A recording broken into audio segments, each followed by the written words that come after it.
how these WhatsApp groups are being monitored and analyzed.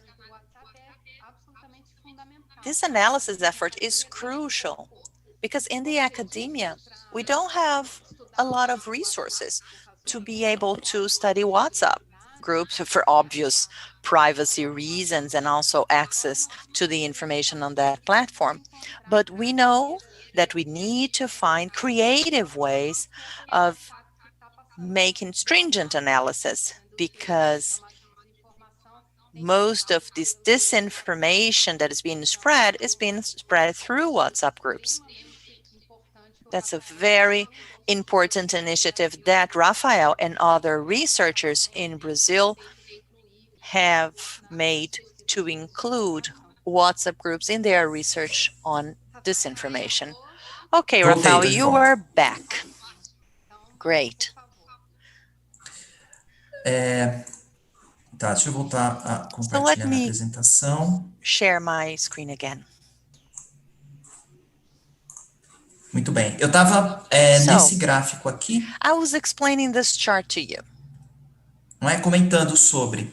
Então, cada dessas bolinhas aqui corresponde a um grupo no WhatsApp. Circles correspond to a WhatsApp group. Essa ligação, quanto mais grossa essa ligação, significa que mais membros the thicker they are, this means that the higher number of members are present in both groups. So these two groups here, for example, ligação mais grossa compartilha mais with a thicker line, this means that they share more members than maybe these other two groups whose connection line is thinner. Então, e eu estava ressaltando que acho que é importante ressaltar que você tem alguns membros que participam de vários grupos simultaneamente, coordenam a sua atuação nesse grupo e que outros membros que não fazem parte dessa rede de desinformação estão nesses grupos achando inocentemente, não percebendo que existem membros que se coordenam para enviar coordination among members of different groups to share disinformation among those groups. So their activities are coordinated, but some of the members do not realize that. According to the researchers who prepared this chart, esse desenho faz com que todos esses fatores fazem com que o WhatsApp se pareça muito mais com uma rede social do que com um serviço de mensagem. E eu adiciono aí, parece faz com que o WhatsApp acabe funcionando como uma rede social defeituosa. A defective social media, imperfect for surveillance practices, because this process of disinformation based on the articulation and coordination of some members that are part of different groups end up working as a surveillance method because these other members cannot see these connections between different groups. They don't see the coordination of these few people who are part of the surveillance process. My key point has to do with this third chart. In this group of platforms that I have listed here, like Facebook, YouTube, and WhatsApp, of course, this is not an exhaustive list. We see that those who create and disseminate disinformation kind of they have a feedback. I have not added Twitter or Instagram, but the contents that are spread in every direction here. Mas os conteúdos circulam em todas as really, the content circulates in every direction and in every platform. WhatsApp, Facebook, YouTube, Twitter, Instagram, Telegram, and even in pseudo-journalistic websites that are part of the open web. So you have content from every part and it circulates everywhere. Content means anything. Text, memes, videos, audio records, also some prints from a tweet, from Instagram. So this is what I'm calling content. In each one of the three circles that represent the platforms here, there is a network of hyper-connected points, as I showed you in the previous chart. da articulação entre os So grupos, this operando dentro de articulation cada between uma groups that dessas operates plataformas. also Então, uma within each articulação entre one of these grupos platforms. de So we Facebook, have this uma articulação coordination entre of canais Facebook de groups YouTube, não with é? other YouTube channels. Grupos de indivíduos no We Facebook, also canais que se have interligam e se individuals citam and groups on mutuamente no YouTube, Facebook. além de So they grupos que se kind of ligam uns feed aos outros themselves. no And there are WhatsApp. also groups that connect O among each Facebook, mas other on principalmente o WhatsApp. YouTube e Facebook, but sites mainly YouTube and pseudo-jornalísticos que usam pseudo-journalistic o sites Google that Ads use Google são os Ads espaços em que a produção are midiática se the torna spaces where lucrativa, media vira um production negócio. becomes lucrative. Encontramos They become a evidências de canais business. no YouTube We have que found tratavam de evidences assuntos of YouTube variados, como channels fofocas sobre that celebridades, will mas que mudaram o address seu various foco e topics like passaram a tratar de gossips on política celebrities, com but they viés de changed their extrema-direita, focus mas and they principalmente de started apoio ao to atual handle presidente no politics contexto das eleições de with an 2018. extreme Então, a gente far-right percebeu que em bias, 2018, especially providing support to no the contexto das current eleições, president of the alguns country canais que in tinham um the context propósito of the elections outro of 2018. passaram a falar So de política. even channels that would not talk about E politics o before WhatsApp é begin parte talking about central politics. nesse processo WhatsApp plays todo. a central Para os role grupos que in this network. pesquisamos, eu For e the um groups grupo de that we alunos researched, no myself and a laboratório do group of Unicamp, students of the lab I work encontramos at alguns State links University of iniciais para Campinas, participação nos we grupos have no found some Facebook. initial Então, por links isso to aqui eu estou fazendo participate esse in desenho, Facebook tá? groups. Entre links para This vídeos is e why links I'm para grupos. connecting Então, você links to encontra videos and links links to groups. para So grupos you do have WhatsApp, links to em grupos WhatsApp no groups Facebook, in e no some Facebook você Facebook encontra groups, links and on para Facebook vídeos, you find links to e no WhatsApp videos. você encontra And on links para WhatsApp, you vídeos find no links to Facebook, assim como videos links on para vídeos Facebook, as no well as YouTube links to ou links videos para on YouTube, matérias em or links sites to que utilizam pieces o AdSense, o on Google Ads, websites that etc. use Google Ads or AdSense.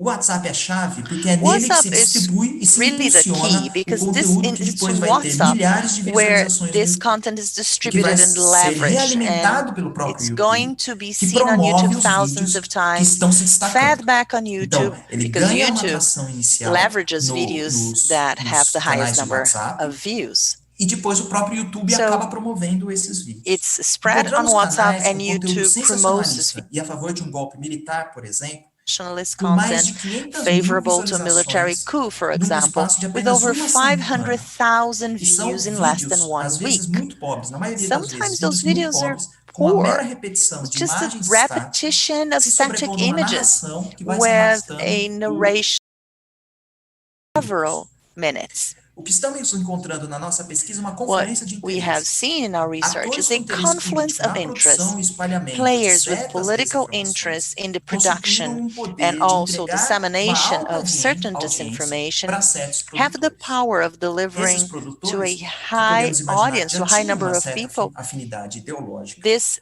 com material. itens da pauta And those conservadora e de creators of this extrema-direita, material, vão of course, had progressivamente an se adequando ideological à pauta affinity with daqueles que this fazem o espalhamento, conservative não é? E topics and the produzindo far-right conteúdo na topics, and direção que esses progressively they espalhadores adapt sinalizam. to Então, o que the eu estou tentando apontar agenda aqui é of uma those who retroalimentação de disseminate this interesses. information. So this is Fazem really isso sem se importarem feedback muito se of aquilo é information, falso and ou they do não. that without really Pautas caring whether mentirosas, this is como fake or aquela not, que fala em and vírus really chinês, se tornam atraentes porque fake rendem news benefícios. like those who talk about the E é uma Chinese virus become retroalimentação, pois attractive esses because they produtores render também benefits, dialogam com and they're retrofed because o those material, dão uma creators certa ênfase also ou introduzem elementos novos, emphasize or maybe ainda que introduce dentro new de uma elements to mesma the grade material de sentidos. Ou seja, within the same estou network apontando of que existe uma certa senses. So independência there is entre some independence produtores e between espalhadores. the creators of Independência these relativa, em que um sinaliza para o disinformation outro and a the pauta e disseminators of ambos vão disinformation. se relacionando. They share the same Pois agenda bem, and they nossa conclusão, para relate fazer o themselves. encerramento aqui So our da minha fala conclusion, just to inicial, wrap up my first é que os comments, que se beneficiam is that those politicamente who da benefit desinformação politically conseguiram from encontrar um meio disinformation de were able to arregimentar find a trabalho way midiático of de produção de getting conteúdo. to themselves Conteúdo esse media que circula em production of plataformas que content that remuneram a circulates in produção platforms da that pay desinformação. for this Então, só para fechar production aqui, of disinformation. enfatizando esse I'll meu just like to desenho. emphasize this chart. O WhatsApp funcionando como lugar de espalhamento, WhatsApp YouTube is e where sites como disinformation lugar is de spread, and YouTube monetização. is O where Facebook you também como can lugar get de monetização, mas monetization of that também como information. So lugar this is true for aonde Facebook. você This tem Facebook is also where funcionamento muito parecido aí com o You have WhatsApp, a com o very impulsionamento, similar e way também of um lugar onde sharing as pessoas informations like encontram os WhatsApp. links exatamente para esses grupos And this is do where also people find WhatsApp. links É isso, to gente, join para minha new fala inicial. WhatsApp Obrigado. groups. That's what I had to say as my initial comment. Thank you.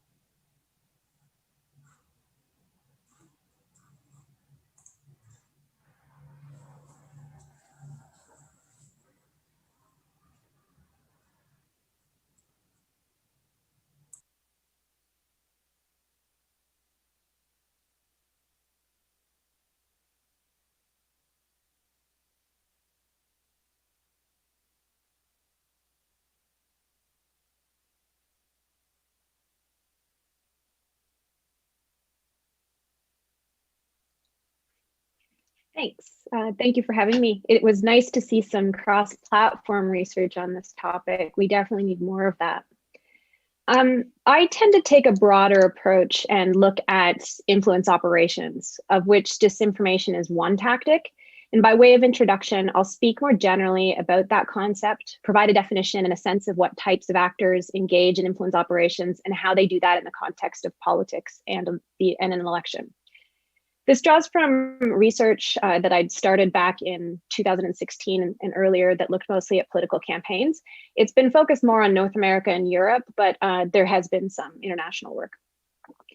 Influence operations are the organized attempts to affect an audience or outcome for a specific aim. Disinformation is the deliberate spreading of false and misleading information. And I draw that from the article, The Science of Fake News by Lazar and company. While disinformation into itself is important and it has the potential to be dangerous, focusing only on disinformation is a little bit like looking at one tree to try to see the wider forest and then do something about a problem with the entire forest targeting just that tree. Disinformation, particularly during elections, tends to occur alongside other activities like coordinated harassment, hacks, and data leaks, and attempts to flood the information environment with a particular message. So if we only focus on one tactic, no matter how much it might encompass, we might miss a broader campaign that could also be problematic, but didn't go so far as to lie or spread fake news in their efforts. So who are some of the actors who engage in influence operations? It can be helpful to think of different actors that engage in influence operations as types. Some usual suspects, particularly during an election, include politicians, obviously, seeking office, who use issues and attacks on opponents to win votes. There are the professionals or private organizations who conduct influence operations on behalf of or in support of others, including politicians. This is usually as a paid service. Activists who promote a specific agenda on a range of social, political, and cultural issues. These can include issues-based think tanks and lobbyists. There are also interest-based networks. So those are a group of people who have coalesced around shared interests or topics. These networks range in scale from the ad hoc to more organized and coordinated efforts, and can include those driven by politics, ideology, which can sometimes lead to extremes, but also this can include groups of hackers and trolls. There are also opportunists, and these are people who see an election as an opportunity to profit. For example, politically charged fake news websites can pop up to make money off of web traffic, or hackers might try to sell sensitive data that they've acquired. And finally, there are foreign entities, foreign governments, who seek to influence or disrupt an election in another country, usually to their benefit. The range of sophistication between these actors varies. Politicians and the professionals they hire tend to have more resources and better access to voter data and behavioral advertising tools to target voters with campaigns.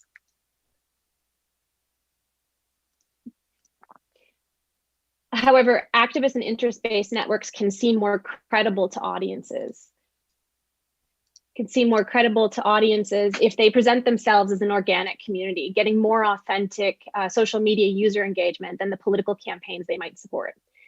While different types of actors can be categorized, it's important to note that none of them are operating in isolation. Where opportunities present, they might build on each other's efforts. For example, foreign actors tend to amplify content of domestic activists or interest-based networks in the countries that they target, and state-sponsored media might cover their activities and amplify it. There is a lot of focus on the digital space, but influence operations are not isolated to the internet. channels that these actors use to reach audiences do include social media, digital media, such as websites and blogs, and instant messengers like WhatsApp, but also they use mass media, in-person outreach, and targeted co-opting of amplifiers, or those people who have a large following. Que tem grande número de seguidores e podem espalhar essa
with many members contributing over time. They don't vanish when an election ends, and in many ways, they have a far bigger and engaged audience than, say, a politician and their campaign. Savvy influence operators are constantly monitoring and adapting their efforts. Elsewhere, we've discussed a model whereby actors first conduct hyper-targeted audience analysis through online and personal data aggregation, then develop inflammatory content like fake news, memes, or dumping hacked information. They then inject that content into existing channels where targeted audiences already get their information. This usually can be backed up by trying to manipulate online news feeds and search algorithms to trend online or rank higher in search returns. And then mobilizing the followers and communities to take action to spread a message further or harass opponents. And ultimately, the aim is to win media coverage by simply trending online, staging a scandal, or having a close relationship with news outlets. And all of this is constantly monitored to adapt the influence operation to increase the likelihood of success. So depending on capacity, influence operations can be complex efforts, and thus it's important to look at them beyond single tactics like disinformation to understand how they operate within a wider system, the information environment. That is, if we ever hope to be able to do anything about them. Thanks.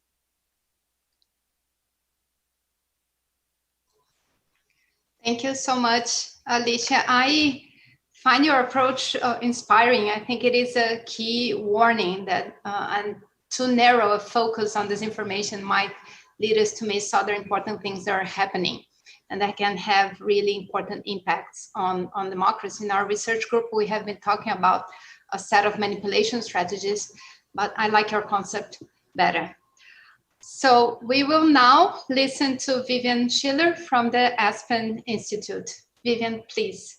Thank you. Thank you so much for having me. And actually, I'm so glad that I'm following directly after Alicia, because what my remarks really pick up exactly where she left off. And I wholeheartedly agree, we can't look at disinformation in a vacuum. So what I want to address is the role of the mainstream news media when it comes to the kinds of misinformation and disinformation that is propagated online. In many ways, the news media should be the last line of defense against disinformation. Unfortunately, those who would seek to manipulate the public have learned how to play the media's very good intentions and instincts. And in many cases, unintentionally, the news media becomes part of the problem and part of the amplifiers of that disinformation. So why are journalists vulnerable in particular? Again, I'm talking about high quality news organizations. I don't mean partisan press. I mean the news organizations that any of us in our country would respect.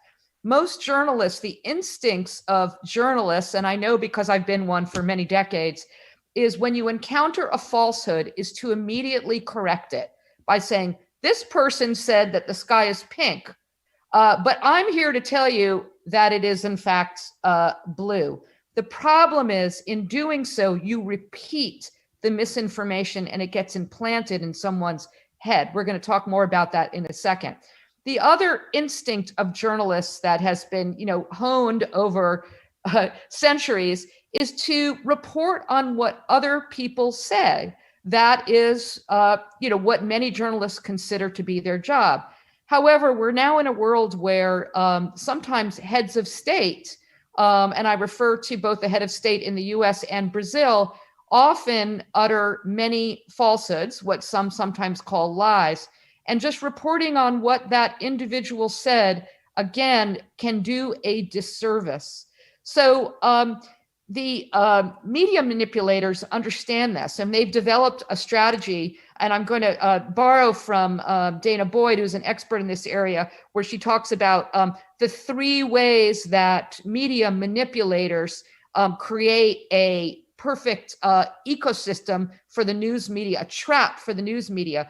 The first is create a spectacle, use social media to make a lot of noise, and then you get that critical news media coverage. Number 2, frame that spectacle using language that draws the audience to find those frames through search engines or through trending topics on social media.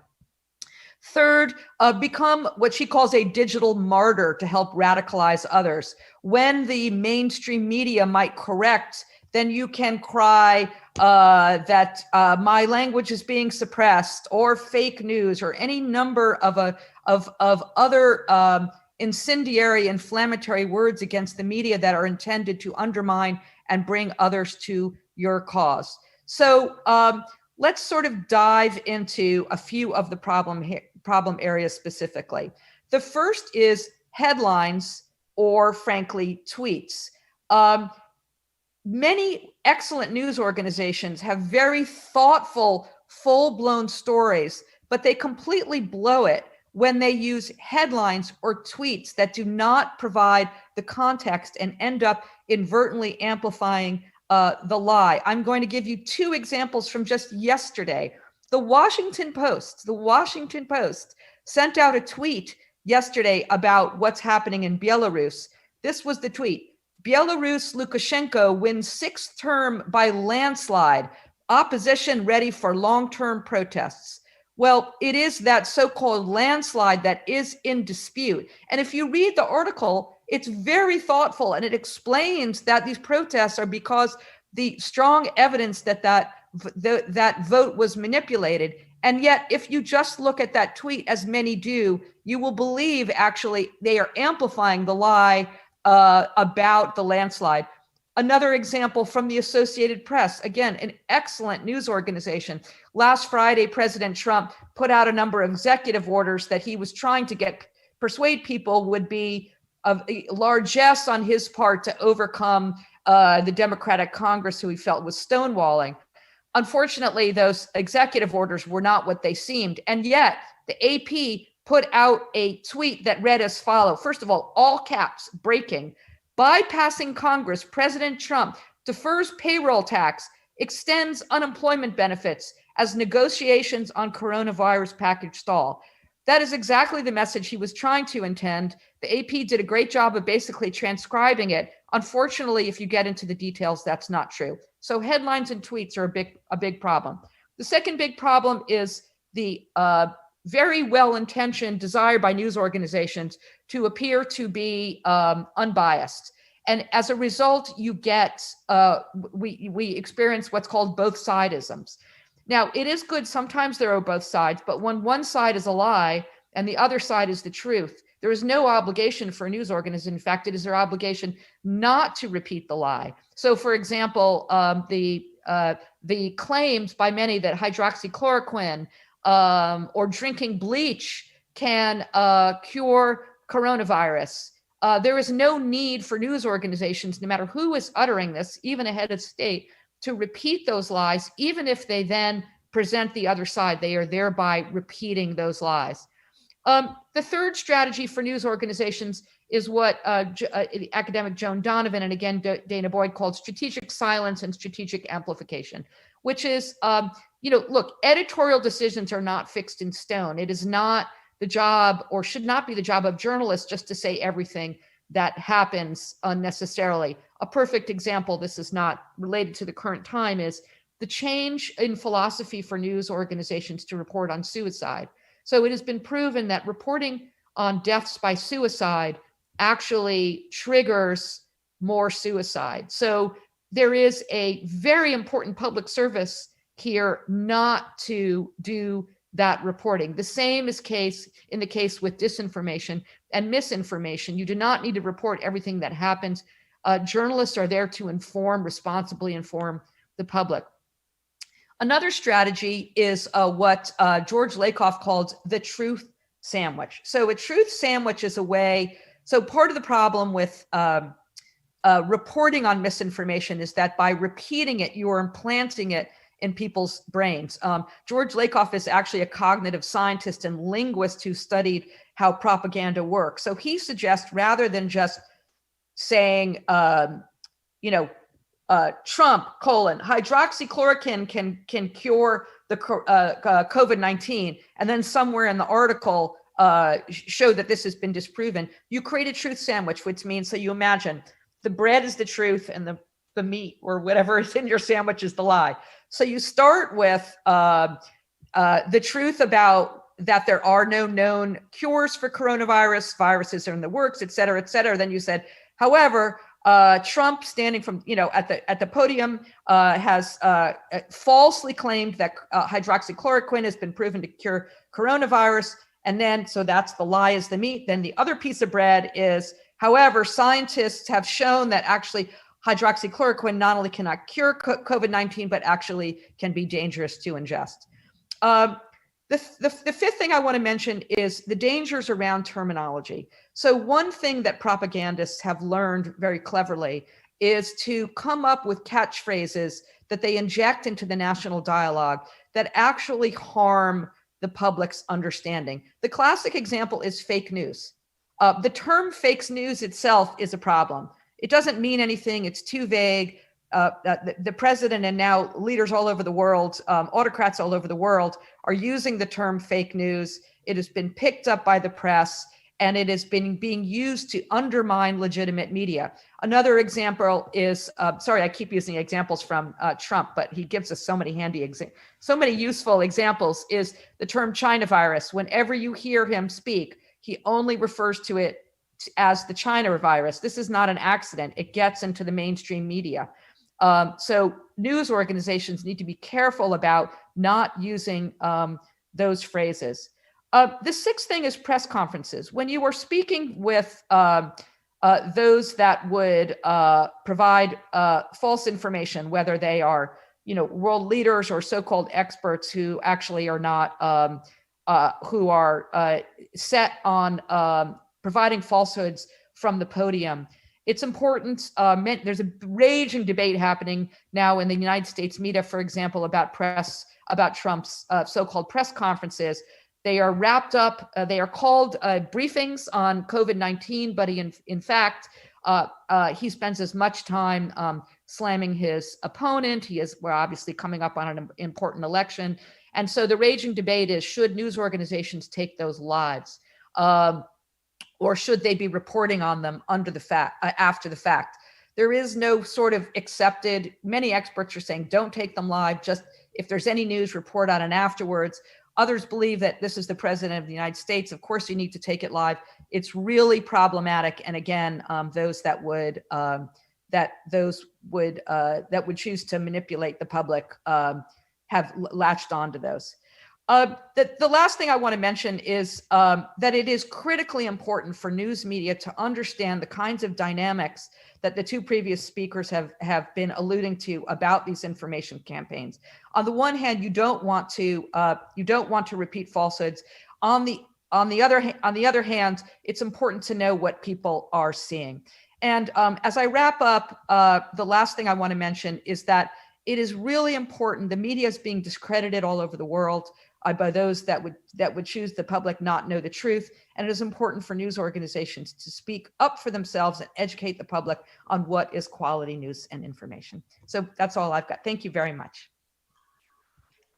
Thank you very much, Vivian, for presenting in such a clear way the traps, the challenges faced by mainstream media and the strategies that have been put in place, and the fact that often there are no clear paths.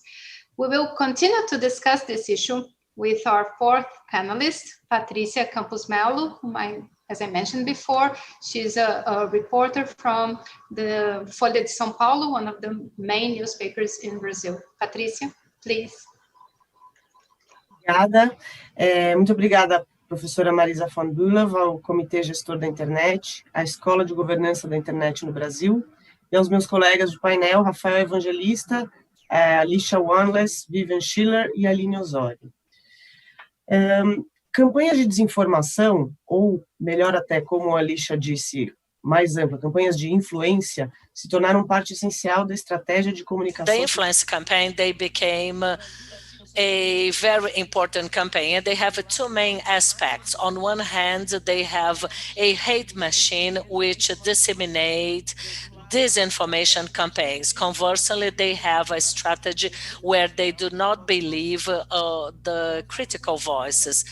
And to show how that machine works, I will show you a concrete example. March 4th, 2020, IBGE disclosures that Brazil GDP had grown just 1.5% in 2019. That is so frustrating, much below what we had expected. And then they criticized the governmental agencies. A while ago, they created that smoke curtain to totally change the focus of that narrative. And the physician, Drauzio Varela, he suffers digital bullying, and that has been driven by our president, Jair Bolsonaro, and his son, Eduardo. And the Drauzio's sin was he had embraced a television program who was a transgender person who was in jail, who had killed a child who was just 4 years old, and the physician did not know about that, while he was dealing with someone who was in prison and who had killed a child. And thanks to free internet, population is no longer a refuge of fake news, and we cannot forgive cruelty like that. In one single package, he was able totally to detour from such a disappointed GDP and to go totally outside the topic and no longer talk about the main topic. In the same day, he talked about a totally different topic. In the same day, he had proved that 2018 election was a fraud and that he won under the first round. That became viral in the internet, and that had shadow economic crisis that was becoming really bad. He showed no support, no proof, and never went back to that topic again. And for that strategy of dissimulation, of disinformation influence, the government drives what we call the hate engine. Last year, they created a cabinet closer to the Republic office, which was called the Hate Office. That office is managed by a number of people who were influencers by Bolsonaro. They were Bolsonaro's supporters and fans who started working with his son. Eles passaram a trabalhar dentro do Planalto, eles cuidam da estratégia de marketing digital. Fazem análise das And later on, they were hired by the destacar os assuntos que eles querem ofuscar e também os inimigos que devem ser atacados. They highlighted some of the topics, those that they wanted to promote, and they highlighted those that were not of their interest. They also they started attacking some of the ministers, and that is just part of that. Da República e seus filhos que têm contas nas redes sociais com milhões de seguidores. Aligned to some other offices. They work with their sons, and their sons, they have accounts at different social medias with several followers. They have right bloggers and right influencers. In addition to the traditional media, they have tudo isso aliado a pessoas de carne e osso. Other media which are associated to the government and people who believe in that message, a message which is amplified. We have a recent Ele foi alvo de uma victim, which is Felipe Neto, a very popular YouTuber who was a target of a campaign throughout the social media with fake news, and he was told to be a pedophile, and he was associated to that issue and attacked by the president and his family. And he was, we could see throughout the trolls factories, throughout the most popular hashtags, Felipe Neto, this YouTuber, he was highly attacked. As the topic of this event was how to define disinformation, I will not dare talking, I will not dare defining the terminology disinformation. But within this context, I will say that they are information which are totally outside the context, and they attempt to deliberate, and they want to take that from the public debate. And the legitimization should be done in face of the real media. And we see the government agencies affirming that newspapers and articles, they are liars, that they make... Parte importante dessa estratégia, você fazer uma pressão financeira sobre os veículos de imprensa. Real news, and they end up putting some financial pressure over professional means, adding pressure over the government, and they add pressure in the private vehicles, and they also attack nominally reporters and journalists. That is very specific to that current government. Previously, there was some lack of friendship with the media. This is exactly why we have companies to challenge and not just to please them. That's why we have this specific group of journalists to defeat them. And those campaigns, they are much more aggressive in face of women. Miriam Leitão, Vera Magalhães, Constança Rezende. They were target of some type of aggressive attempts, and I was one of them. I have been attacked as well. Unfortunately, there are several memes around, and my face is being around. I was called as being a prostitute, and my face is aligned to several sexual designs, and they made some, they assembled my body to some sexual designs, and they say that I offer sexual services and amazing and horrible stuff. And that has been spread and offenses all over throughout the social media thanks to this hate engine. All this sort of attacks to women and journalists in general, this is a new way of censorship. Anytime that we are about to promote an investigated journalism, they do exactly what we call opposite journalism. If they will attack throughout our family, or maybe due to our appearance, our look, and this sort of press intimidation, they are outside or they are behind Bolsonaro's government, and Bolsonaro should not use the classical censorship to shut up the classical journalism. We no longer need that censors that we had before during the militaryship. They just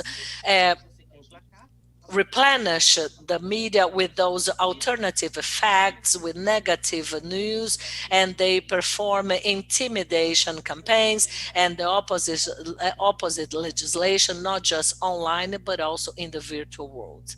Thank you. Thank you so much, Patricia, for your presentation. You introduced, I think, two key issues for our debate: the issue of populism, or the relevance of considering ideology and political strategy when discussing disinformation strategies, and the second one, the debate about gender, which I agree with you is a key debate, and we really have to talk more about this.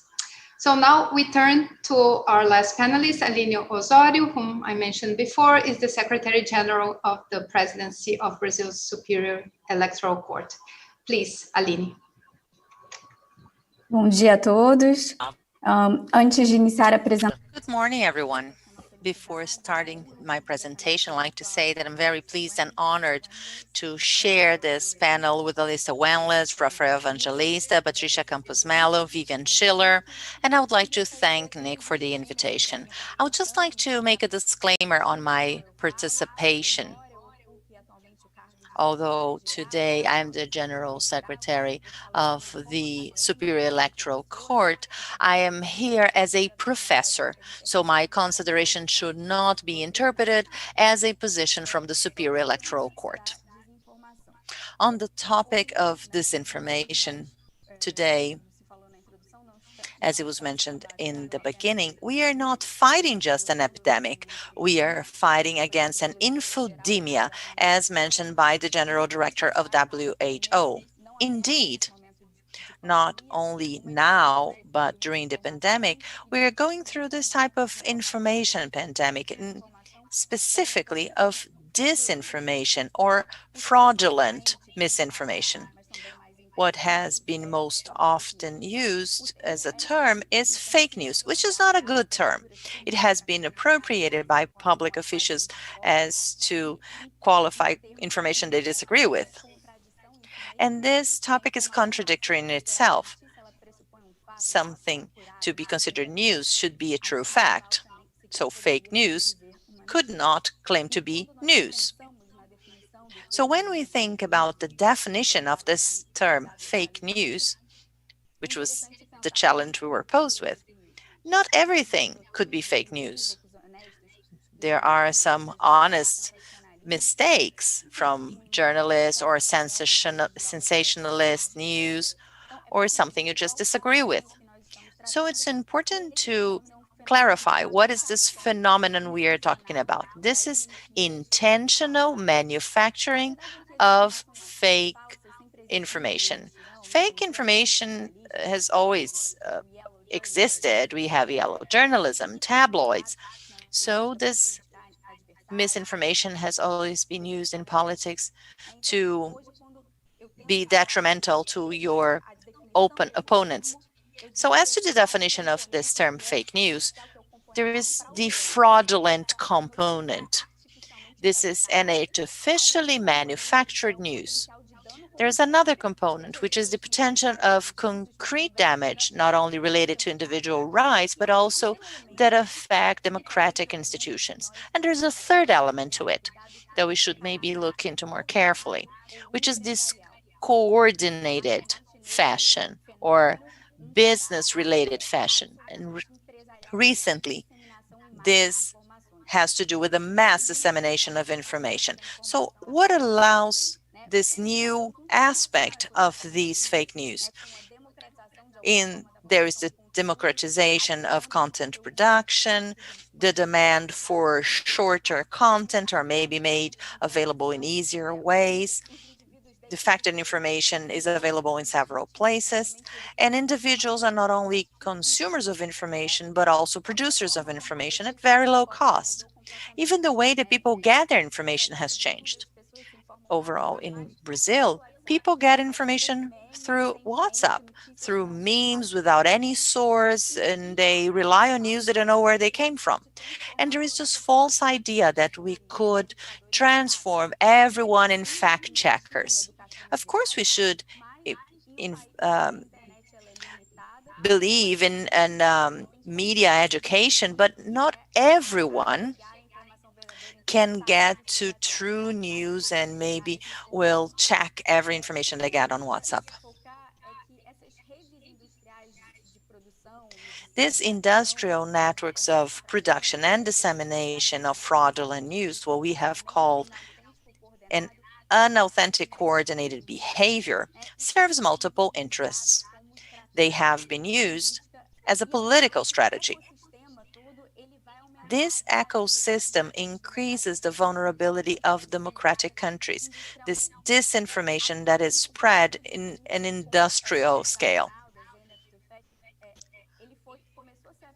This policy was started to be used in the elections in Brazil in 2014 with very relevant impacts. Before talking about elections themselves, I think we should think about two essential contents of democracy: regular periodical elections and freedom of expression. When you study the fundamentals of freedom of expression,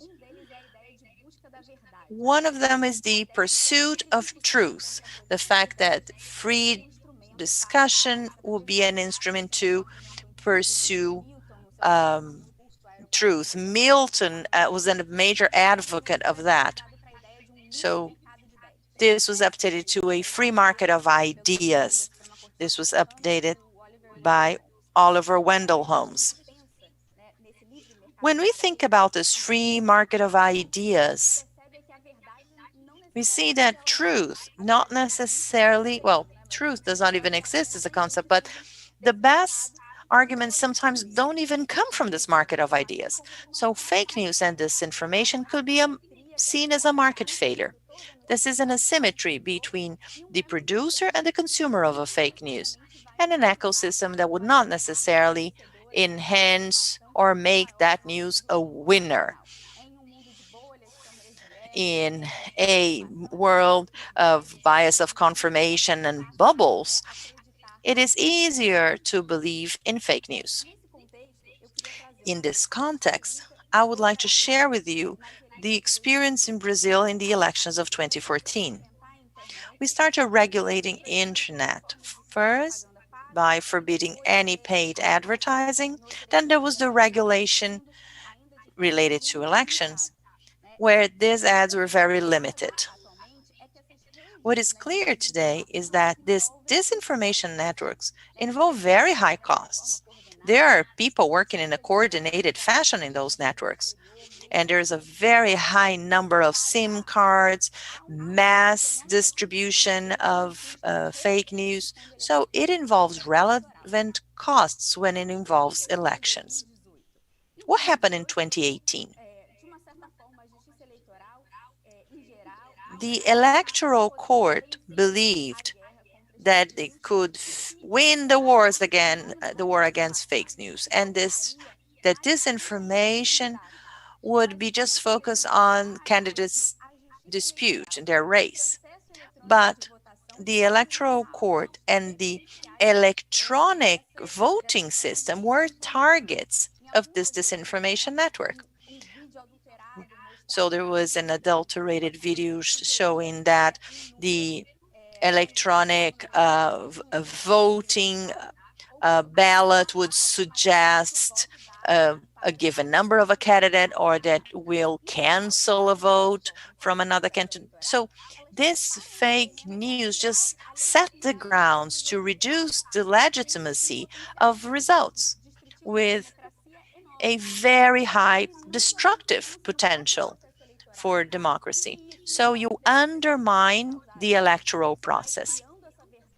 This creates this new truth to some people. People become distrustful of the process, although it is an electronic, auditable system. And there have been several audits before saying that those claims of fraud were not true.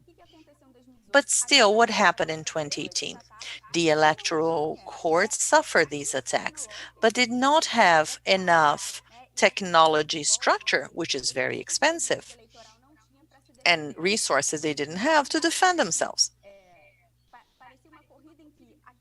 It looked like a race. So those who were spreading disinformation had a Ferrari, and the electoral court was on horse.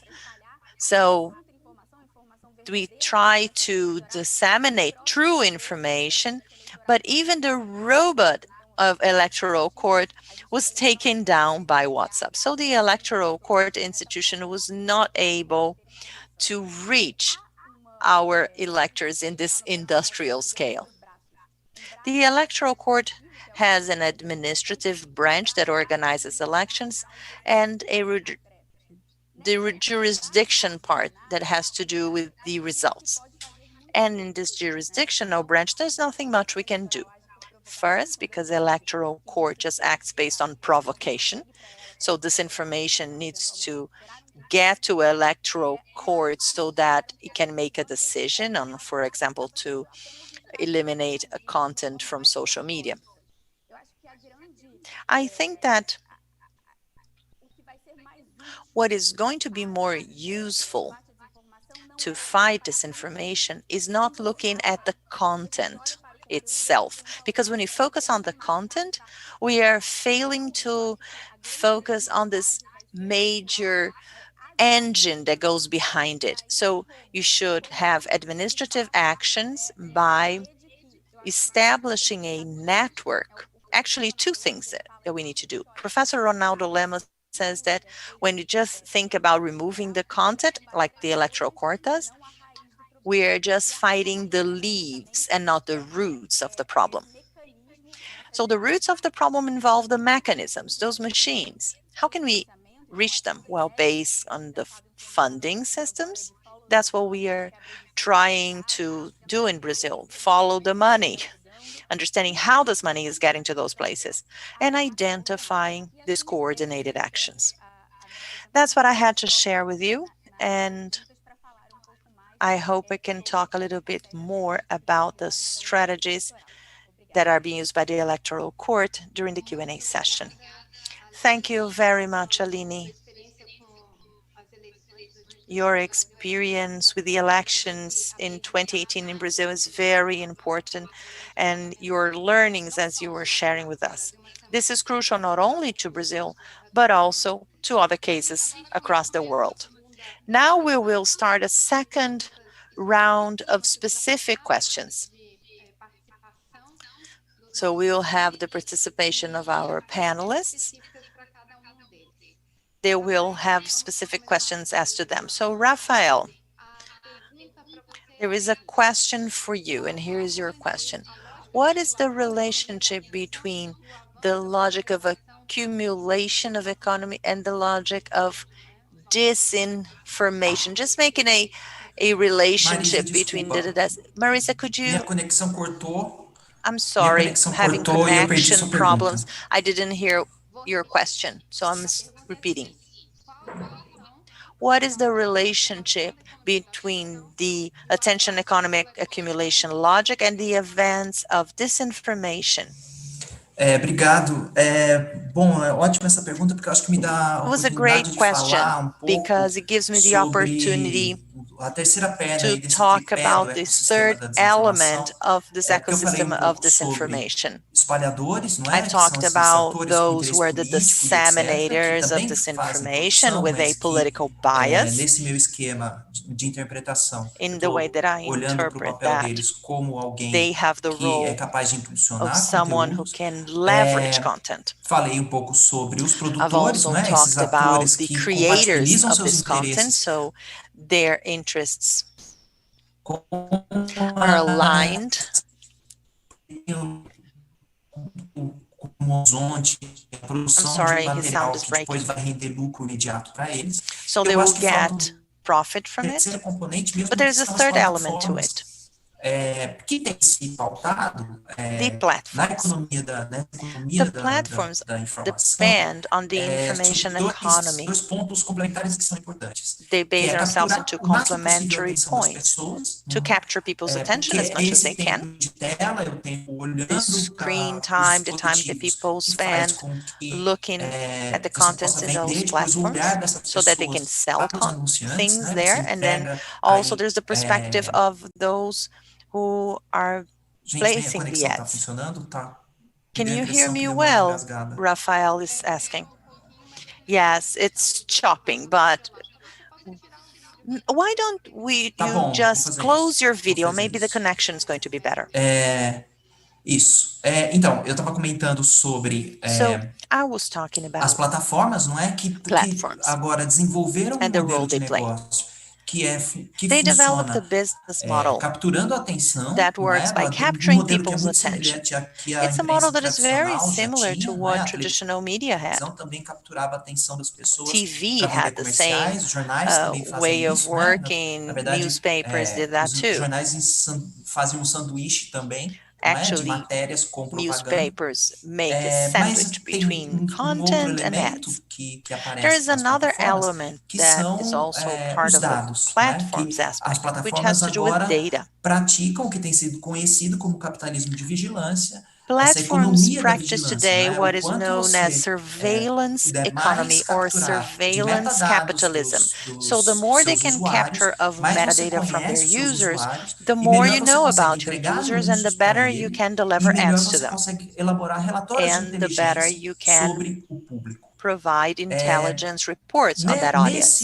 Nesse modelo, In essa this model, entrega de conteúdo this delivery que desinforma of tem sido muito funcional para disinformative essas content plataformas. has been very functional to Quando the eu falo platforms. aqui So when I sobre talk vídeos que about estão com 500 videos that have 500 mil visualizações, não estou falando 500,000 de um número views, pequeno, né? Nós estamos I'm aqui not talking felizes about com a small number.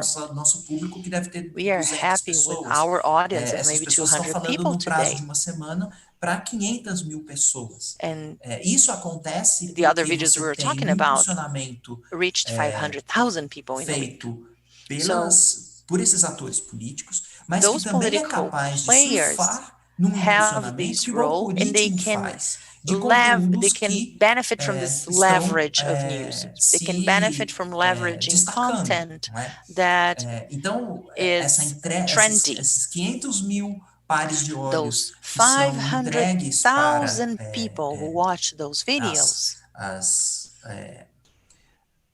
para as plataformas, a video que that veem o was conteúdo displayed que on a a platform. plataforma So those exibe, people who see that estão content sendo, primeiro, entregues uma parcela are por esses receiving espalhadores, mas também estão sendo impulsionados pelos próprios these videos algoritmos das from these plataformas disseminators and que, also because of the usando algorithm esse that is tipo used by de these platforms. métrica como Because platforms primeiro use input, this as a metric multiplica isso, so that sugerindo esse conteúdo multiplies para this reach and outros platforms suggest this content pares de olhos. to other Tem people. sido dito que It's been as said plataformas, na verdade, elas são that agnósticas platforms com relação ao conteúdo. are content Elas, de alguma agnostic, maneira, então não importa that muito para it elas, até um doesn't certo really limite, matter claro, to platforms se aquele up conteúdo to é falso some ou não. extent E esse whether limite tem that sido content is estabelecido fake pela or not. reação do público And that threshold has been established by the reaction relação of the audience o papel que elas têm and how desempenhado ali. the audience react to Então, the role that se a gente está platforms are falando playing. da So maneira como if eu terminei minha we are apresentação, talking sobre mecanismos about muito mechanisms espertos that are de very smart manipulação, of mecanismos muito espertos de manipulation cooptação of de uma força de content and trabalho que also the passou a whole produzir workforce that is desinformação de behind it acordo and com os interesses de produces determinados disinformation according políticos, to the interests a of gente some também politicians. precisa We should also olhar bear in nesse mind ecossistema o that quanto essas this plataformas que se ecosystem beneficiam de atenção includes those estão platforms, and surfando those nesse platforms mesmo benefit from that processo. Quando attention. você olha, por So exemplo, when you para look o WhatsApp, at WhatsApp, for ele example, não tá, ele não oferece uma lucratividade para quem produz ali. WhatsApp does not Ao mesmo offer tempo, ele profitability to those who are muito disseminating claramente se content there, aproveita but clearly da grande they quantidade de benefit metadados que from estão the amount sendo of metadata that is entregues por being todos os seus delivered usuários by all the dessa users to this plataforma. particular platform. Então, acho que é isso. Acho que I think that's acredito what que tenha. I had to say, Mas a gente vamos but we continuar can, of conversando. course, keep talking. Vamos, com certeza. Muito obrigada, Rafael. Thank you, Rafael. Vou passar para o inglês de novo. I have a question for Alicia. The question is, what are the main advertising strategies for the mass dissemination of false news, and how do they shape the public? Alicia, please. I'll try. That's a big question. I think more so these things, particularly when it's a political campaign, they're moving towards using behavioral advertising, which is a digitally driven form of advertising that aggregates personal data based on what people do online, what websites they visit, what their interests are. But also, if you look at an example like the Leave.eu campaign to promote the UK leaving the European Union, this can be married with other data like that from insurance providers and in other cases, credit card companies. The potential here is growing for much more targeted and personalized advertising campaigns. However, there isn't also a lot of research yet that measures the effectiveness of such approaches. That doesn't mean that these techniques aren't effective or won't be in the future, just that this is a big gap in research.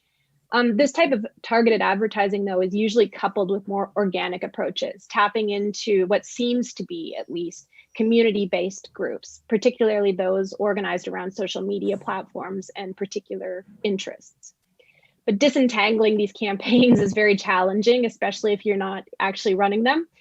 So it's very important that we do start to piece these things together across platforms and across advertising tools. It's crucial for the future of democracy. We have a very uncomfortable relationship with influence in democracies, given that the very legitimacy of a democracy is derived from citizens making informed decisions during elections. And if we don't tackle this underlying issue of persuasion and how it is empowered by digital technologies, I think we won't get very far. Thank you. Thank you, Alicia. We turn now to Patricia, no, sorry. Just a second. Vivian, please. The question for you is the following. How are the digital ecosystem and behavior on the web guiding journalism? It's an opportunity to listen to you a bit more on what you were talking to us. Yeah, well, it's the digital ecosystem and the social media platforms are both a fantastic resource to journalism and also a trap. And both of those things can be true at the same time. So, Twitter, for example, has been a tremendous reporting tool for news organizations to get an early read when news is breaking, to find eyewitnesses, to confirm information and sources based on images. It is also a way to take the temperature of what people are thinking, although that has to be done very, very carefully. Engagement metrics that are commonly used, likes, whether it's retweets or reposts, are also subject to manipulation. and can be used to gamed by manipulators, and news organizations can fall into a trap and actually suggest that data that's been falsified by bots or other or in other methods actually reveal some kind of public sentiment. So I certainly would not suggest that news organizations should therefore not pay attention to social media or use social media. They just need to be wary. The flip side of that also is that news organizations should also be careful, should also find ways to report on the stories that are taking root on social media that they may not see. So the most famous example is in the run up to the 2016 presidential elections. It was reported after the election that one of the most engaged, or I think the most engaged news story on Facebook was a completely fictional so-called news article, dressed up to look like a news article that the Pope endorsed Donald Trump. And the way that this, because of the nature of the way Facebook works and targeting and the kinds of circles that content distributes in, most of the mainstream news media didn't see it and didn't realize how widespread that false story was. It would have been helpful for them to find a way to debunk that because it was so widespread without amplifying it in all the ways that we talked about before. But it's important for mainstream media to know about it. So it's a blessing and a curse. Yes, we all remember that one about the Pope. Even in Brazil, it really was widespread. Patrícia, para você, a pergunta é a seguinte. Now we have a question to you, Patricia. Is it possible to identify a business model based on disinformation? And what sort of pressure do journalists are facing within this new ecosystem, with this new group of people that will benefit from this business model? Now you have an opportunity to share a little bit more about what you were sharing before. Parte. Uma pressão gigantesca que a gente, jornalismo profissional, sofre. Thank you, Marisa. We do suffer lots of pressure. I mean, how can we defeat the disinformation? If we understand that we are talking about a marketplace of ideas, our best ideas, they are the ones that will win a free commerce of ideas. And we understand that once we convey pure and accurate information, that will win. And this free market of ideas, in some way, people are communicating and they are implementing chip on people's minds throughout a website information or a micro-segmented idea to a certain group of users, and others, they have all that amplified information. How can you turn a message into a viral message if first you haven't got a free data package, if people they get information via Facebook or Instagram without getting the full package, if they just pay for a certain part of that package, if throughout a service of checking it, we are not able to verify all messages that we get throughout the package. How to verify that mediatic package? That is not enough. Mediatic education, will that be able to solve that problem throughout that business model? If we have a zero data package, how can we take that as viral if you have accurate information? In addition, and not only, how can we ask people to read what is supposed to be the real message, what is true? Are we going to do that by video or audio? And not all will generate engagement. Maybe they're going to say we are burying the coffins full of stones just to say that they want to increase the number of deaths by COVID. They want to drive engagement just by that piece of news. and how to combat, how to defeat fake news. And the only tool we have for that is to offer proper and correct news. And as Vivian said, we have to avoid as much as possible traps and not, and we want to avoid to amplify fake news. We have usually we say someone said this, someone said that chloroquine will cure, but at the end of the article they say, but not all studies do not prove that. But not everyone goes to the end of the article, not everyone reads that. And as to business model, that can be huge. We know that professional press for many years, they face financial issues because except by New York Times or Financial Times, they are able to make money with the internet. Others, they are not able to. We are all professional vehicles, professional means. We are striving to find ways to make some money throughout non-profit organizations or users, donors, to find a way to close our bills throughout donations.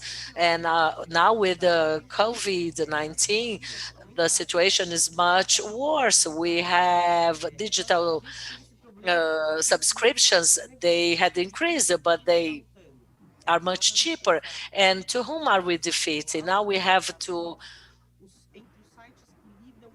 see that within those websites that deal with the COVID-19 information, those that have a higher level of audience are those that are disseminating disinformation. Those who are saying that garlic will cure, COVID-19. Those full websites are the ones that have a higher monetization, they have higher audience, they have been paid by YouTube without any surveillance. And you can even donate via YouTube, and the whole scenario becomes so opaque. And the whole monetization website, being right or left wing, they are working with the crowdfunding. And they become so opaque, and their monetization work are based on audience and engagement. And platforms, they try to convince their public saying, well, we changed our algorithm, we are not considering anymore just audience. But we do know that they are not saying the truth. It's just a matter of saying that they are not saying the truth. That's it. Thank you. Thanks a lot. Thank you. And finally, our last question to Aline. How about your learnings after 2018 elections, and what to expect for municipality elections 2020 and general elections for 2021? Thanks for your question. Maybe the main learning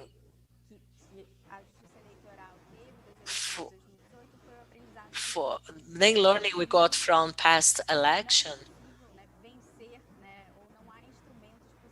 is that there is not enough tools to overcome disinformation, unfortunately, and to be able to surpass it and to defeat it, we do need to make use of several tools.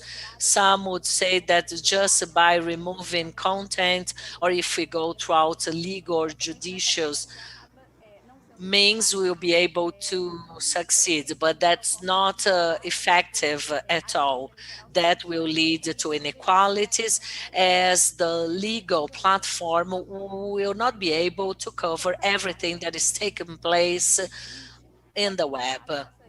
For 2020, though, the main learning took place thanks to disinformation strategy that try to attack different ways and different levels of disinformation, starting from an internal level that will benefit from internal groups, intelligence groups, institutional groups, together with the public ministry, judiciary, above all, those disinformation practices against the electoral justice, elections, voting, another informational level, especially in a country like ours, full of inequalities.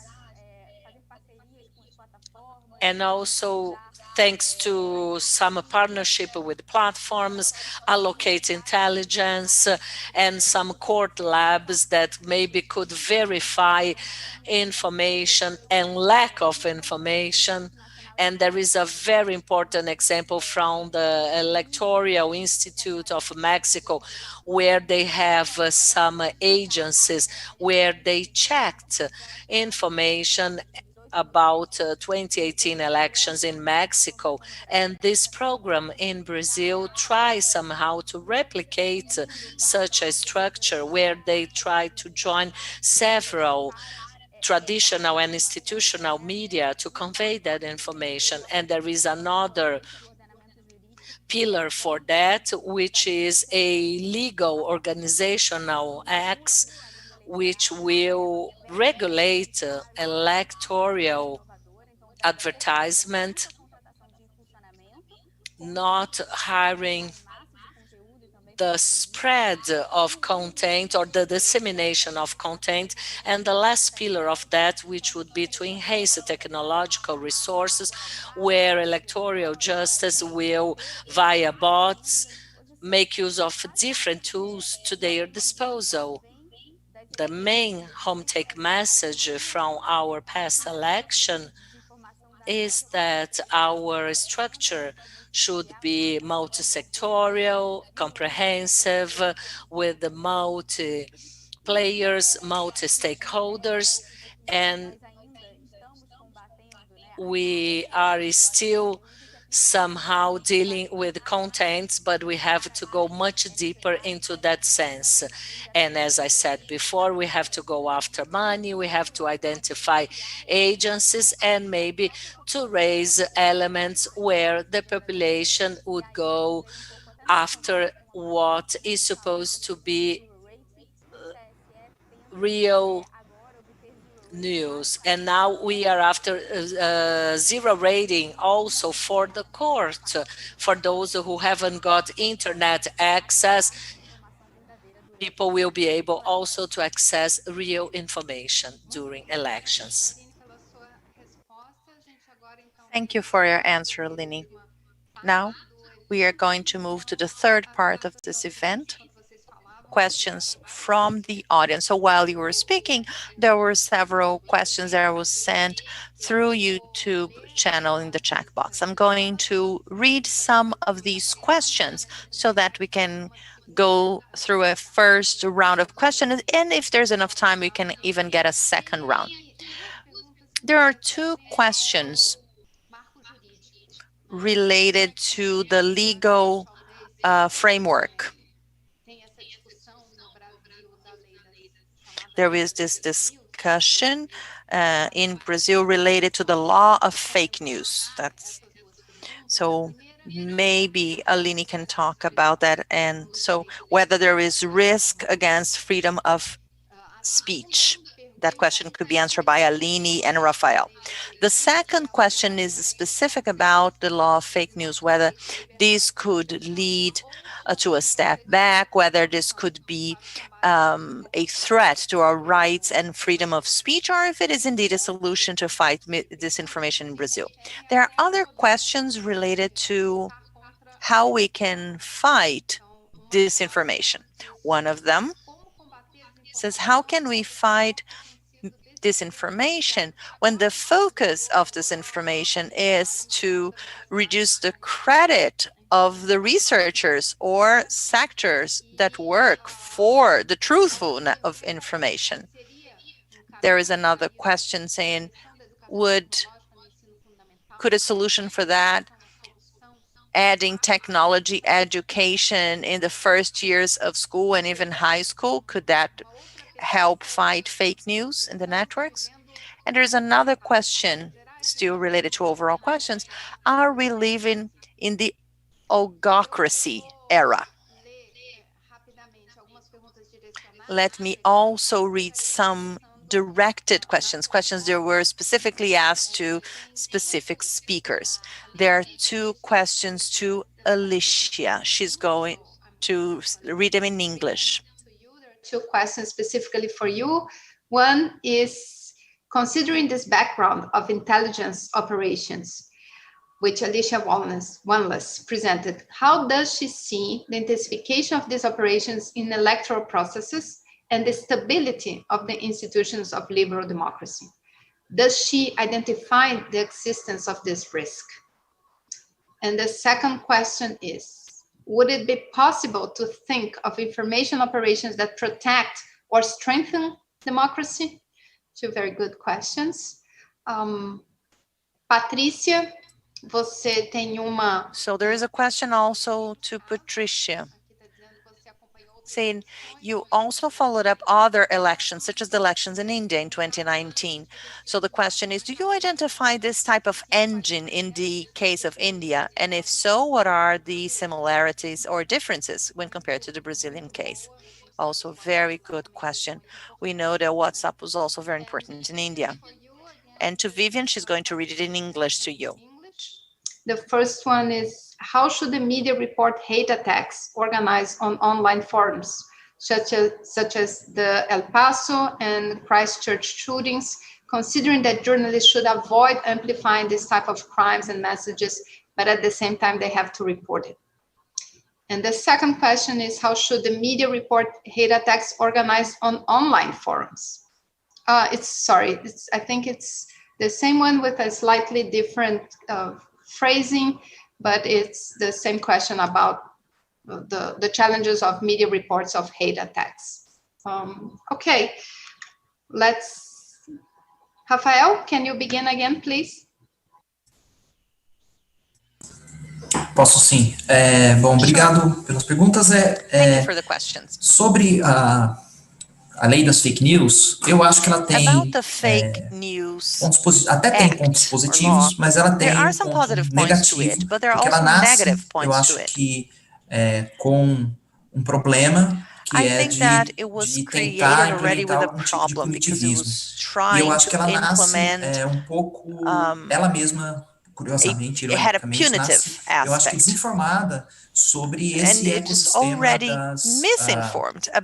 da desinformação. Ecosystem eu acho que o grande problema dela está na tentativa de fazer a rastreabilidade. Acho que tem vários pesquisadores já apontando isso, o quanto essa tentativa de fazer rastreabilidade de mensagens vai ser não efetiva, não vai dar certo, porque toda vez que você sobe uma imagem ou um conteúdo que tenha sido minimamente alterado, a capacidade de rastreamento se perde, e ela é um problema porque ela implica no armazenamento pelas plataformas, que elas já armazenam, mas de muitos dados, mas uma obrigação de armazenamento muito complexa. Eu acho que eu tentei mostrar, a minha pesquisa, ela tem sido uma pesquisa etnográfica, né? Eu sou antropólogo, então eu trabalho utilizando coisas do pessoal da computação, data from people from computer sciences, but my então, perspective is anthropological. Eu tento acompanhar os grupos fazendo esse trabalho braçal de ler, ficar exposto à desinformação, small groups, I'm exposed to disinformation, I have to read every message, and also a lot of hopeless that come in reading those messages, but it makes sense to me because there are a lot of people who are sharing this information desavisada. But they're not aware of that. They are misinformed. They do not know that this is misleading or fake information.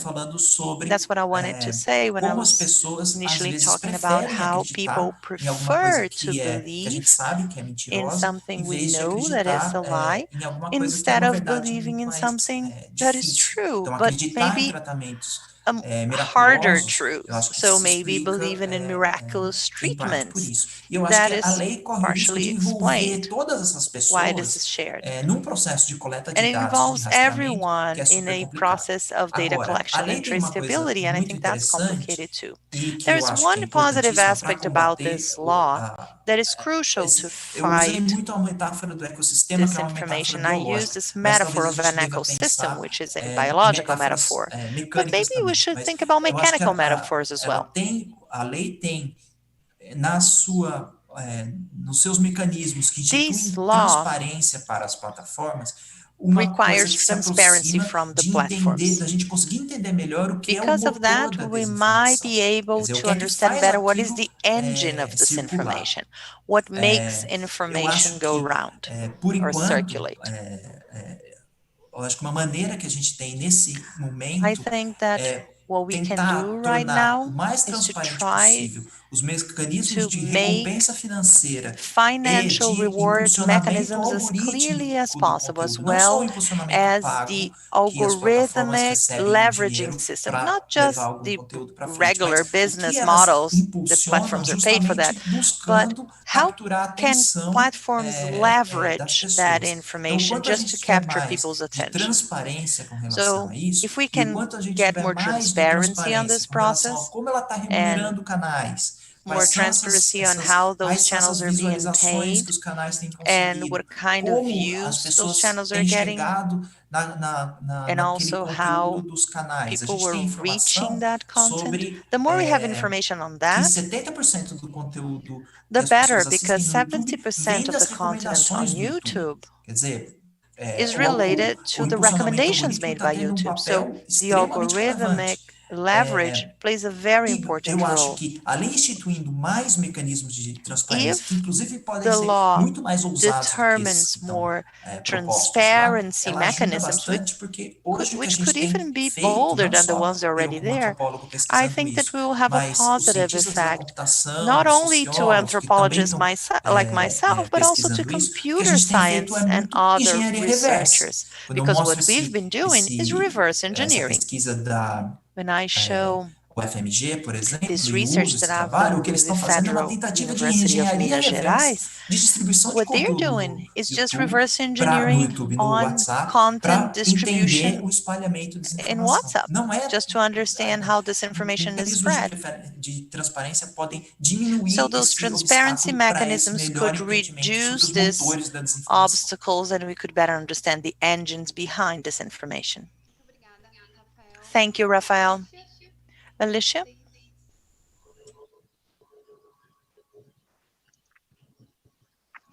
So the first question that was asked, do I see influence operations as a risk to the stability of democracy? Absolutely. And I see that for a few reasons. The first is the fact that we aren't acknowledging how influence is at the heart of so much of the communications in democracies. This includes advertising and political communications. I don't think we can just look at a single problematic aspect of influence and address that issue alone. So that curtails us from really tackling this head on. The second reason is that the very people who are responsible for coming up with rules around this, politicians in particular, benefit from these techniques. They benefit from being able to run influence operations, and sometimes they benefit from disinformation. So they don't have much motivation to curtail influence operations. Then the third thing to this, what worries me, is how we respond to influence operations and disinformation. It tends to be very reactive. Some of these laws can be quite heavy-handed to control the information environment. And sometimes those laws are abused by the very politicians who have benefited from disinformation. And in other places, they seem to become much more like the laws implemented by authoritarian states who have more control over the digital space. The other question, can influence operations strengthen democracy? That's extremely tricky. It would really depend on having a clear set of ethics for what are acceptable versus unacceptable influence operations. And any such efforts would have to be run with such transparency and clarity. Otherwise, they run the risk of further eroding faith in established democratic orders. Now, that being said, I would argue that we desperately need to educate entire populations for living in an information age. The fact is that most people don't understand how the internet works, how information is processed and put in front of them, and what they're consuming and where it came from and why. And in that sense, it would need to be much more like a health awareness campaign that is devoid of politics, that starts to inform people about the world that they're living in now. Who would run that and how? I couldn't possibly answer. It seems like we really need some better baselining around the ethics of what is right and wrong here. We definitely do. Vivian, please. Yeah, thanks. So the question, just as a reminder to me, was how the media should report on hate attacks that are organized on online forums like El Paso or Christchurch. First of all, of course, the media report. I mean, these are major news events. These are massacres. It's the public has a right to know, and the news media has an obligation to report on them. That said, special care needs to be taken not to amplify the intended message of the perpetrators of these attacks. So that includes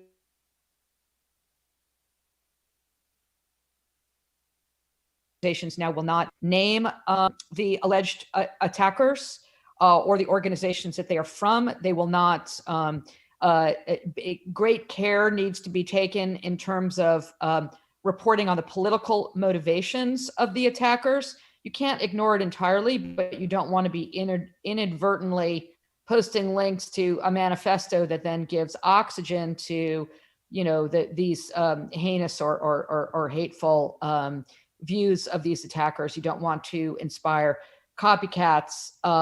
It's very tricky, but of course there is an obligation to report. The focus should be on the victims and not the perpetrators, and on the safety for communities. I think we've seen really a sea change in the media of late, a positive sea change, really looking at those whose lives were lost or those who suffered, rather than sort of aggrandizing the attackers. Thank you, Vivian. Aline? Bom, eu vou fazer algumas considerações mais gerais. I'll just make some general considerations, especially about the question on the Fake News Act or bill, and also the regulation of disinformation in Brazil. As mentioned by Rafael Evangelista, I'm also concerned with the criminalization that is proposed by this bill. This is because, at least in principle, fake news are somehow protected because of freedom of speech.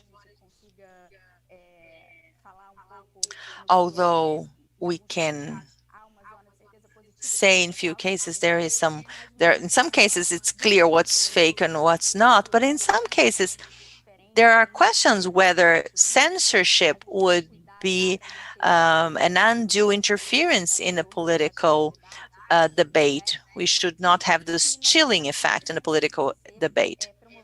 It's very difficult to promote an effective enforcement, not selective enforcement, in social media, and also maintain the level of debate among candidates. The problem about the law, about the fake news bill, is that how urgent it is to discuss this topic, because we already have data protection law that is going to be applicable and being enforced as of next year. There are already robust mechanisms in this other law, so we should not just pass bills in the heat of the discussion. There is also this attempt of always creating new categories of crimes. Well, we need to focus on, Rafael also mentioned that, we should focus on the idea of transparency. In this bill, for example, there are some excessive obligations. I think we should work in cooperation with platforms and social media platforms to be able to make these information more transparent. So transparent on the criteria, so to expose what was removed, what are the moderation practices, and Also, cooperation to change algorithms. Should we prioritize true news? How can you identify non-authentic behavior? And overall, as I've mentioned before, we should not focus on the content. We should focus based on the behavior. So eliminating unauthentic robots and some fake accounts. So that should be something we should focus on, not so much the content. Although with the fact check agencies, platforms are also responsible to lead people to check facts. Thank you, Aline. Patricia, I'll turn over to you. I was so curious to hear about your answer related to India that I mixed up the sequence of answers. I'll very briefly talk about the fake news bill, and then I'll talk about India.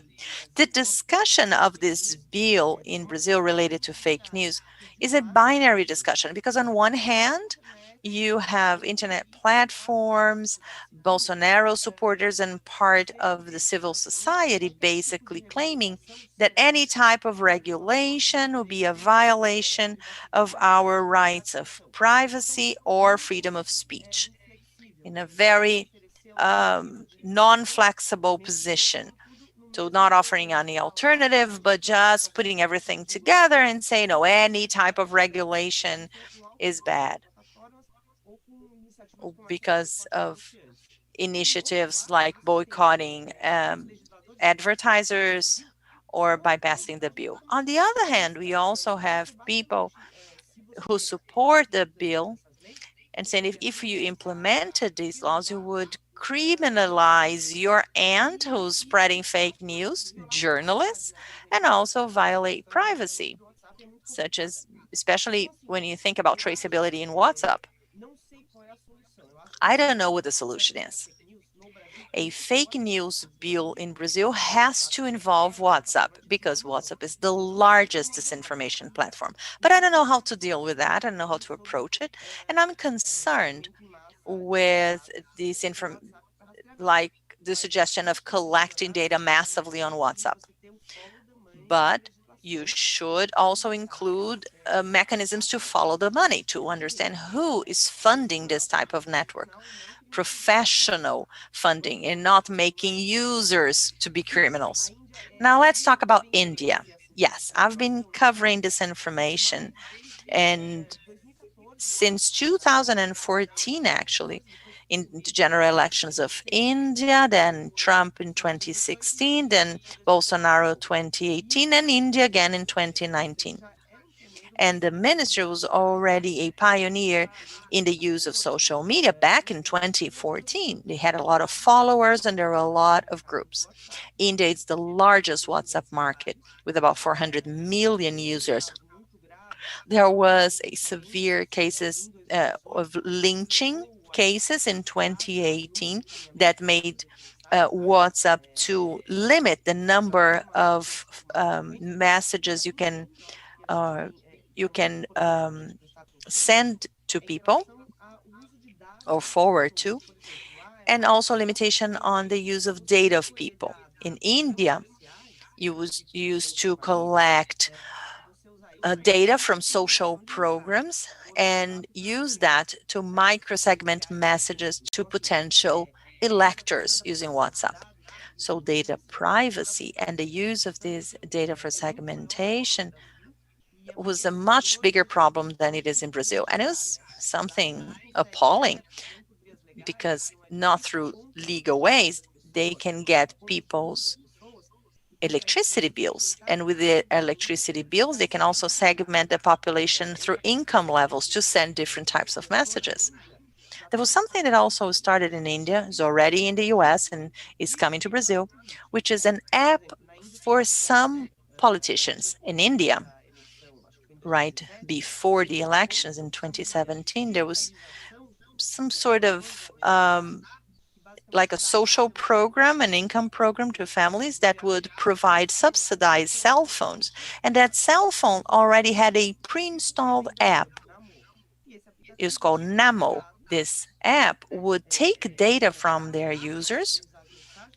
It would help these platforms customize messages and distribute news, quote unquote news. In the US, this is being done today. Joe Biden and Donald Trump have their own apps.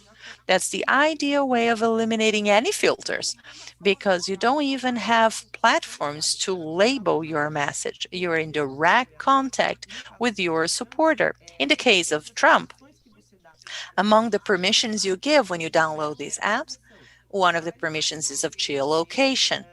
So you can obtain data from your supporters, including geolocation data. It's good to look at what's going on in India because probably it's coming to Brazil soon. There is no doubt that it will. Well, we've been here talking for over 2 hours, and although the conversation is very interesting, we need to wrap up this meeting. I would like participants, if they want, to make their final remarks very briefly, just to highlight a few topic that, or a take-home message that they would like to leave people. Rafael?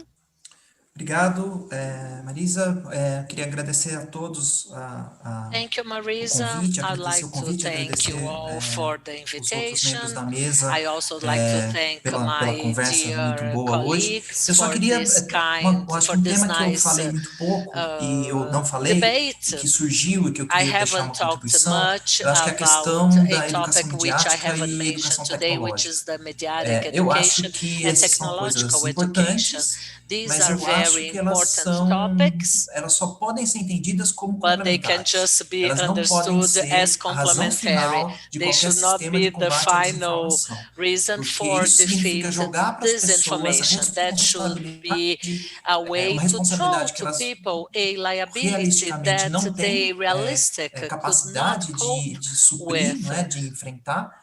They cannot face E such a acho que reality. me preocupa um pouco, And what por exemplo, worries me the o most zero rating, por exemplo, ser is a combatido zero com rating. Zero rating to uma be, popularização, ou com dar zero rating para todo mundo. I Então, mean, to give acho zero que a Aline rating comentou to sobre isso, everyone. I por believe exemplo, dar Aline zero has rating mentioned para about that. To give os a zero mecanismos rating os sites de checagem. Acho que é importante, é to bacana, those funciona, mas a gente não pode check-in esperar muito websites, disso, fine, porque that como can muita work, gente but we cannot comentou, expect much a from that. desinformação As tem we had apelo mentioned, que a gente precisa entender, esse disinformation apelo has an humano, appeal né, that we should sobre understand. There is that human sobre appeal que tem about levado ao that, espalhamento da that desinformação is também. Então, being acho que como responsible for contribuição the final, talvez falar dissemination um pouco of isso sobre disinformation. zero rating é uma coisa que deveria ser combatida em absoluto So e I não think that polarizado. maybe that should be Zero rating é uma coisa somehow be done que é as contrário ao princípio da absolutely. neutralidade da rede. Então, acho que é um modelo de negócio que Zero precisa ser rating combatido. E goes acho que o modelo de exactly negócio in the das opposite plataformas precisa direction ser to regulado. O fact-checking primeiro passo para a websites. regulação desse And the modelo first são step to os mecanismos de regulate that transparência, mas model esse tem que ser só are um the primeiro passo para depois transparency tools, and that should be evoluir just para a outros. A first gente step regulou modelos de to negócio take durante us to muito tempo das next empresas de ones. comunicação, We as had grandes empresas de regulated comunicação nos países the large mais communication democráticos companies, the são muito large bem carriers, reguladas. No Brasil, and those democratic falta esse tipo de countries, they are regulamentação. really well Por isso que regulated, também but we é still país lack of pouco this type democrático. of regulation. Mas That's os why lugares Brazil is democráticos not a regulam os totally grandes meios. democratic Também a gente deveria country, but regular as those countries plataformas which que are highly passam a fazer democratic, they papel have their platforms de also distribuição de highly conteúdo e que regulated, elas não são só and um lugar they neutro em are que not os conteúdos only a circulam, neutral elas field, impulsionam they alguns conteúdos also porque isso está ligado no drive modelo de some negócio. contents É isso, because já me they alonguei para are comentários linked finais. to Obrigado business models. pelo Thank convite e you pela again conversa. for the invitation. Thank you, Rafael, for your time. Alicia? Please. And thank you, Marissa, for having me and hosting this. I think there's a couple of points that I would love researchers to take away with if they're looking for additional questions. There's a lot of areas of gaps that we're finding in our baseline research. And one is, again, a lack of baseline research. We have a problem with definitions. People are using many different terms to describe similar things, but often those definitions don't really work for practical policy either. Discerning fact from fiction at scale, or whether somebody did this intentionally, can be very difficult. And then also coming back to the ethical question, we try to just label what we do. I mean, what our society might do and believe is good by a different word, and call something else propaganda. And that's not enough to provide guidelines for democracies to operate in this space. There's a big gap in cross-platform research. Tracking how influence operations are moving across platforms is really important, and more could be done there. And the last thing is a focus on measurement of effects of influence, and also the effectiveness of countermeasures. We really need to get a better understanding of what types of activities and influence operations are more pressing and more dangerous, and how do we know that? How can it be measured? And what things we're implementing to do about it. Do they actually work, or are they causing more problems? So that's what I would love everybody if people wanted to take that out. Thank you. Thank you, Alicia. I know there are a lot of students that are listening to us now, so thank you so much for that. It's very useful. Vivian, please, your last remark. Yes, I'll just be brief. I just want to say we should, the news industry really, the lessons of how to operate in a world with deceit at scale, these lessons have not been entirely learned by news organizations yet. I'm still seeing tweets, and I'm seeing headlines, and I'm seeing repetition of falsehoods that merely serve the purpose of those that would seek to manipulate the public. And much more needs to be done to help news organizations and journalists unlearn some of the practices that they've spent a lifetime accumulating in the face of this new reality. So this is a critical area in every country of the world. That's all I wanted to add. Thank you. Yes, no doubt about it. Yes. Patrícia, please. Bom, não, também queria primeiro agradecer o convite e falar. First of all, I'd like to thank you all for the invitation, and briefly let me tell you that it's very important that institutions and legislations, they would follow us. Today we have an electoral legislation which is not totally prepared to deal with this political advertisement. I remember when we started back in 2018 talking about mass drivers, people would say that is not able yet, and now they understand that is possible. In the past, as Alicia said, we are not able to measure, we cannot quantify at what extent that will influence voters. And then for the Federal Superior Court, once they decided that that would influence, or they would prohibit it to drive the mass advertisement. So these two novelties in the institutional fake news evolution, and now we understand that they will prohibit mass advertisement, and we have to understand that behavior is also important and not just content. For sure, in the next elections there will be apps or maybe something in the YouTube. It's a matter of development, and we have to be very wise and to be aware, because they will find a way to overcome the legislation. Aline, how about you? Your final remarks and considerations, please. I also would like to thank you all for this very timely and important discussion. And just let me add to Patricia's comments. State agencies, unfortunately, they are many steps behind the technology, and they find so hard to understand what the scenario is and then to regulate it. So for this year's elections, which will take place in this weird scenario where, first of all, we are concerned about sanitary issues, pandemic, and second, concerned about fake news, and still we are so much worried about the demotivation of voting or not or maybe finding obstacles to avoid the execution of elections. We have a rather complex environment right now, and there isn't just one specific tool, or as Raphael said, there is not one single strategy that will fit to all scenarios, and we keep evolving from one election to another. So we expect that this election will not just be one election in the middle of a pandemic, but let's be very cautious to learn more about all these phenomena and to look for partnerships with collaborations of all these platforms in a very transparent way. Thank you.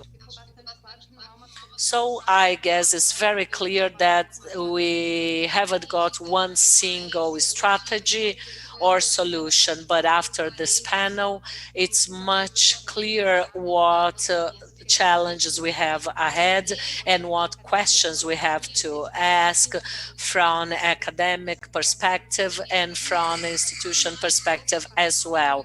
Thank you so much for your time, availability, our participants from the YouTube questions that you have addressed. And to close, I hand over to Juliano from CGI for his final words. I also like to thank our guests on behalf of CGI BR and of course our audience. This was a debate of great excellence. EGI project is a field which allows multi-sectorial space for more debate, discussion. This is a field open for further discussion, and you are all invited to keep in touch with us. Thank you so much again, and have a wonderful day.